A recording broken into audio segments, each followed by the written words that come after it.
Nursery শ্রেণীর ছোট্ট বন্ধুরা সবাই তোমরা কেমন আছো? আশা করি সবাই ভালো আছো, সুস্থ আছো। তোমরা নিয়মিত স্বাস্থ্যবিধি মেনে চলাফেরা করছো তো? নিয়মিত স্বাস্থ্যবিধি মেনে চলবে, ঠিক আছে বন্ধুরা?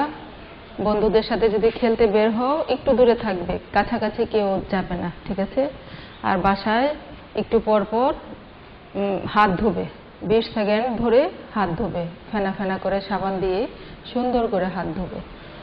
আচ্ছা বন্ধুরা, তোমাদের তো ইংরেজি সিলেবাস প্রায় শেষ হয়ে গেল, তাই না? আজকের পড়াটা দিয়ে দিলেই শেষ হয়ে যাবে, ঠিক আছে? তোমাদের এরপরে যদি কোনো সমস্যা থেকে থাকে তোমরা আমাকে ভাইবারে জানালে আমি সেটা পড়াবো। চলো দেখি আজকে বোর্ডে কি পড়াবো তোমাদের। দেখো আমি লিখেছি ওয়ার্ড মিনিং।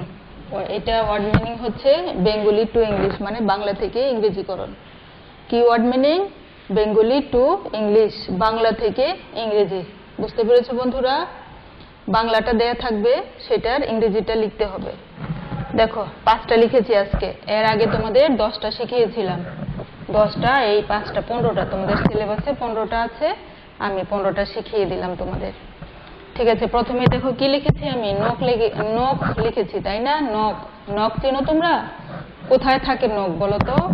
হ্যাঁ, হাতের নখ আছে, পায়েও নখ আছে, ঠিক আছে? এই নখের ইংরেজি হচ্ছে নেইল, NAIL, নেইল।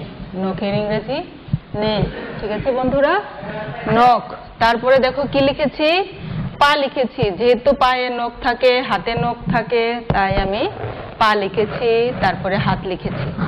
দেখো কি লিখেছি, পা, পয়াকার পা, পা, LEG। পা ইংরেজি কি? LEG। অনেকেই শিখেছো, অনেকেই পারো জানি। আশা করি 2-1 না পারলে এখন শিখে নিবে, একেবারেই সহজ। সবাই তো তোমরা পড়াশোনা করো মন দিয়ে, আমি জানি।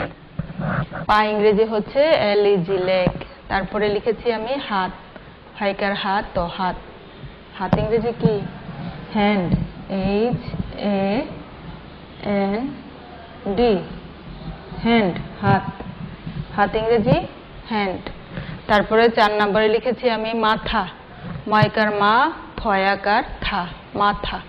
ময়াকার মা, থয়াকার থা, মাথা। মাথা ইংরেজি কি? Head, HEAD, HEAD, head. হাত ইংরেজি হ্যান্ড, মাথা ইংরেজি হেড। নিশ্চয়ই সবাই বুঝতে পেরেছো? তারপরে লিখেছি 5 নম্বরে লিখেছি সেখানে।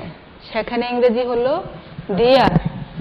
এখানে ইংরেজি হিয়ার, সেখানে ইংরেজি দেয়ার, THERE। দেয়ার অর্থ হলো সেখানে, মানে একটু দূরে। হিয়ার অর্থ এখানে, মানে কাছে।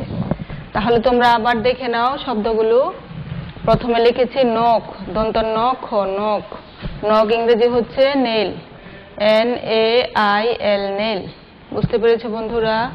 2 নম্বরে লিখেছি পা, পয়কার পা, পা ইংরেজি লেগ, LEG, লেগ। 3-এ লিখেছি হাত, হয়কার হাত, তো হাত। হাত ইংরেজি হচ্ছে হ্যান্ড, HAND, হ্যান্ড।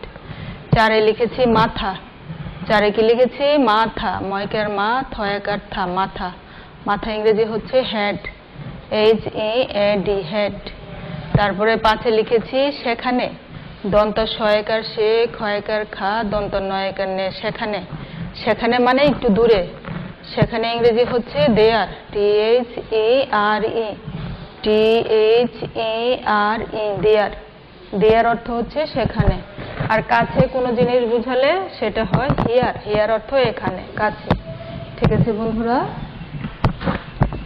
আশা করি সবাই তোমরা বোর্ড থেকে দেখে লিখে ফেলেছো এতক্ষণে। না লিখলেও আবার দেখে, ভিডিওটা আবার দেখে এভাবে লিখে নেবে, ঠিক আছে? বারবার লিখবে, তাহলেই লেখা সুন্দর হবে। সম্মানিত অভিভাবকবৃন্দ, আসসালামু আলাইকুম। আপনাদের বাচ্চাদের নার্সারি ক্লাসের সিলেবাস শেষ। আচ্ছা, এখন যদি কোনোটা বাকি থেকে থাকে তাহলে আমাকে জানাবেন ভাইবারে। আর এখন কি ভাইবারে পড়া দিলেই ভালো হয়, না কিভাবে পড়ালে, রিভিশন পড়াগুলি কিভাবে দিলে ভালো হয়, সেটা একটু জানাবেন। ধন্যবাদ।